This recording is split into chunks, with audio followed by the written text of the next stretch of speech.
C'est chaud et ça vient de sortir. On a la première bande-annonce pour le 10e film Fast and Furious. Le film sortira le 17 mai, dont on a encore 3 mois avant la sortie officielle. Il semblerait que Fast and Furious 10 ou Fast 10 serait l'avant-dernier de la série Fast and Furious, même si au fond je ne crois pas que ce sera le cas.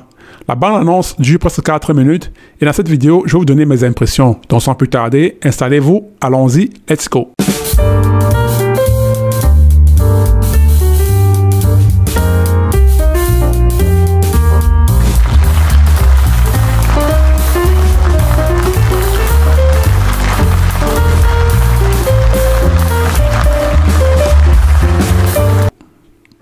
Alors voici le résumé du film.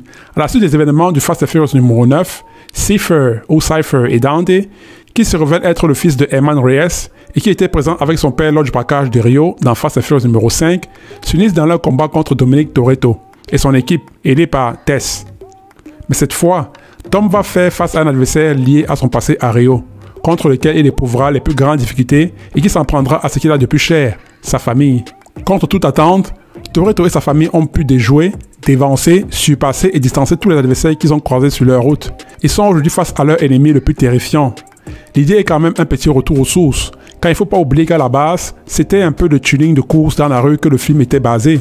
Ici, ils ont l'air d'avoir voulu faire un petit retour aux sources, en référence au premier opus. Dans la bande-annonce, il y a des indices qui nous laissent deviner la fin du film.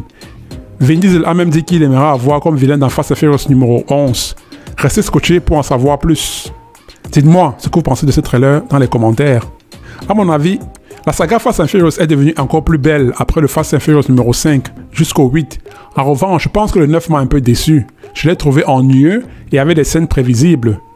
Le Fast and Furious numéro 10 semble être meilleur que le 9. Les scènes exagérées semblent avoir été éliminées. Même si au fond la saga Fast and Furious est célèbre pour ses scènes explosives et extrêmes. Si vous avez remarqué dans le 9, les personnages étaient devenus invincibles, carrément des super-humains. Jason Momoa est le vilain de Fast and Furious numéro 10 et il joue le rôle de Dante. Rien que ce détail et ce changement me donnent envie de voir le film à tout prix. Comme de par hasard, Dante est le fils du vilain de Fast and Furious numéro 5. Si vous vous rappelez, Dom et Brian non seulement avaient volé tout l'argent dans la famille, mais avaient exterminé beaucoup de membres de la même famille. Je prévois donc que dans le film, Dante va se venger. Ce qui n'est pas du tout surprenant, parce que souvenez-vous que c'est de la même manière que Jason Statham a été introduit dans la saga Fast and Furious, Vengeance. Je trouve curieux que le personnage de Dante, qui est joué par Jason Momoa, a eu besoin de 10 ans pour imaginer un plan de vengeance. Voici notre prédiction que je vais faire. Ils vont parler de la mort de Hans pour la énième fois dans la série. Et ensuite mettre la faute sur Dante pour tous ceux qui sont morts auparavant. Ils vont aussi nous donner l'impression que Dante était déjà en train de mijoter un plan maléfique pour se venger, tout en attendant le moment opportun pour le mettre en action. Une autre chose qui m'intéresse, c'est de voir Han et le personnage joué par Jason Statham s'associer. Mais rappelez-vous qu'ils étaient ennemis à un moment donné de la saga. Pour Fast and Furious 11, Vin Diesel a révélé qu'il aimerait avoir comme vilain. Brie Larson, Helen Mirren, you have Rita Moreno. Who do you want? Who do you want? Make the pitch. Let's make it happen. Robert Downey Jr. Who does he play?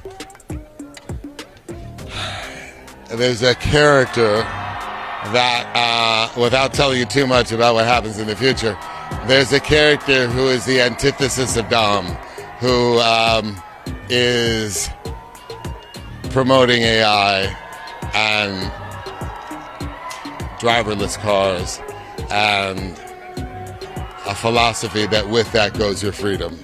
And there is somebody that believes that's the future, and that's at direct odds with the Toretto mentality. Il semblerait que Robert Downey Jr., celui qui joue Iron Man, va jouer le rôle d'un méchant Elon Musk. Je trouve cela merveilleux, surtout s'il y a des voitures électriques qui se conduisent toutes seules. Apparemment, le prochain film sera complètement fou. Imaginez Toretto et son équipe faisant la course contre des voitures qui se conduisent toutes seules. Rappelez-vous qu'ils ont fait quelque chose de similaire dans un film précédent avec des voitures qui se jetaient toutes seules dans le vide. Mais cette fois, elle sera à vous couper le souffle. Je peux comprendre pourquoi Vin Diesel veut que Robert Downey Jr. soit le méchant Elon Musk dans le film Fast and Furious, le dernier de la série. Car dans la réalité, c'est la seule personne qui ressemble le plus proche à Tony Stark ou bien Iron Man. Une espèce de génie extrêmement intelligent. Dis-moi ce que vous pensez. Alors ce sera tout pour aujourd'hui la famille. J'espère que la vidéo vous a plu. Si jamais c'est le cas, likez la vidéo, partagez-la, abonnez-vous à ma chaîne et on se voit à la prochaine vidéo.